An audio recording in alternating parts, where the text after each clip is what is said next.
right, so the question is, my sub loves to be punished. I love that we're using that word like that. But she behaves and never gives me a reason to punish. Everything near the pain point seems to be a red flag. It's at a point where I ask myself, are we even real dom and sub, or are we just role-playing?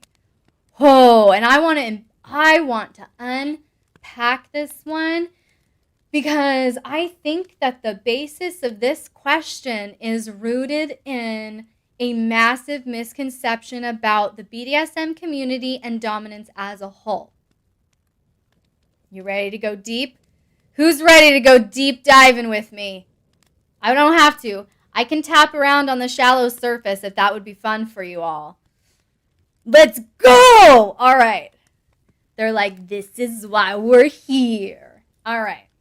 So what I see here is, let's break it down. Let's break it down really, really simply. Let's scuba. Yes, Dr. K. I love it. So let's break down the dynamic here first. And it says, my sub loves to be punished, but she behaves and never gives me a reason to punish. Okay, so he has a very, and I know the person that typed this, so he has a very well-behaved submissive that does everything she can to avoid punishment.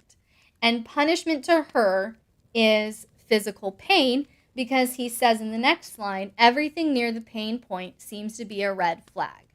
So we have a dominant male with a submissive female who is a well-trained, well-behaved submissive female who is not a masochist, okay? He's asking himself, it's at a point where I ask myself, are we even real dom and sub?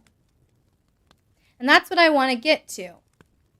He has a standard in his mind of what a real dom and sub looks like.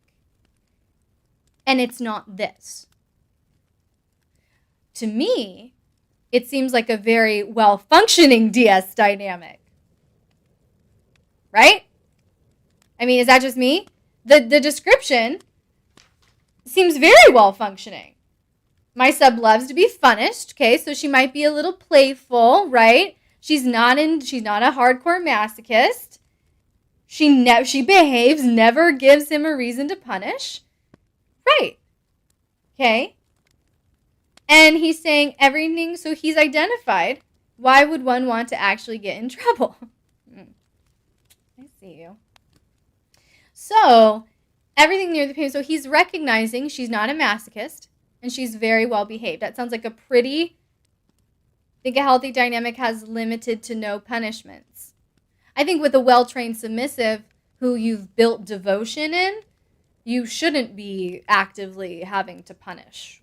Correct. I'm with you, John. I'm with you on that one.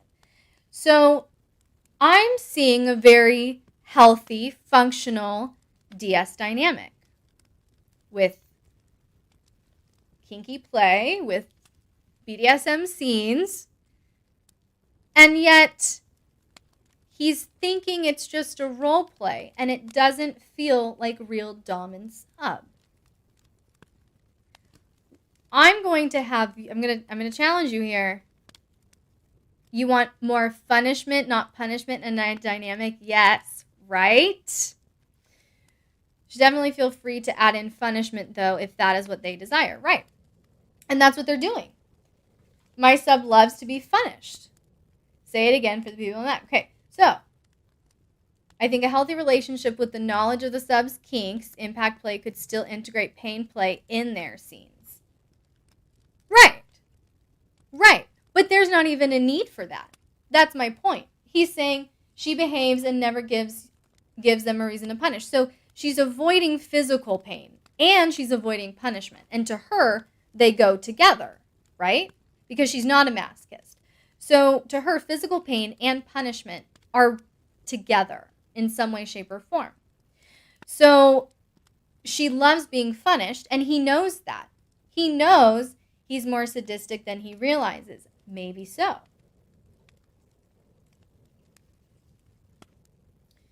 I'm thinking by the fact, and yes, I think Dr. K, you're onto something.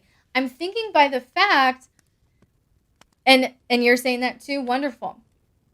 The fact that he's jumping in his mind to, I'm playing a role, indicates to me that he doesn't feel authentic in what he's doing. And that, to me, totally cues me in on Dr. K's conclusion that he might be more sadistic, looking for more of an impact play kind of thing with his submissive, and that would feel authentic to him, and it's just not there because she's so well behaved. So I think you're very, very onto something there. So to answer this question, yes, if you are watching this on YouTube, yes, you are a real dominant and submissive. But what I think is happening is you haven't fully communicated your desires, your limits, and your expectations of one another. This isn't just data that you get from your submissive. This is data you have to give as well, dominant, in this relationship. And I think if you both discuss, here are my boundaries, here are my limits, here's what I'm looking for, perhaps you can integrate more of that type of play into your dynamic. But right now, it might just be a lack of communication where you clearly understand what she likes and what seems to be her limits. But the fact that you even said everything near the pain point seems to be a red flag. That's very interesting to me. I would want you to speak that and say everything near the pain point is a red flag.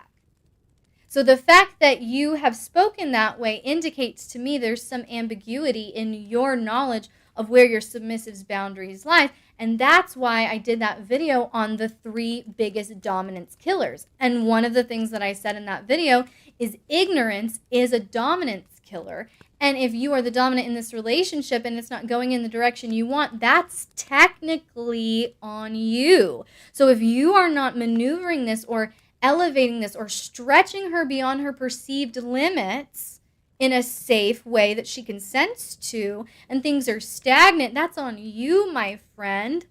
But maybe you're stagnating and maybe you're not pushing for more of the type of play that you like because you are ignorant of her boundaries. And that's totally normal and natural.